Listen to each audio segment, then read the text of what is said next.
And then the Day of Atonement. It's the only one of these where there's no work at all. You afflict yourselves. And this is the only statement in the Bible, although we figured it out because the evening and morning were the first day. We already knew that you began the weekly Sabbath when? At sunset, though it doesn't say that anywhere. The passage that you've heard about is about the Day of Atonement. From evening to evening shall you keep your Sabbath. The Day of Atonement was to be observed just like the weekly Sabbath, from sunset to sunset. Okay?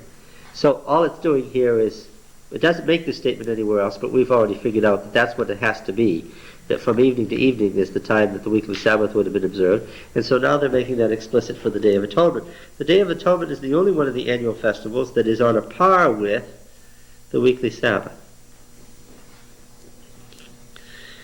They were having a big argument, see?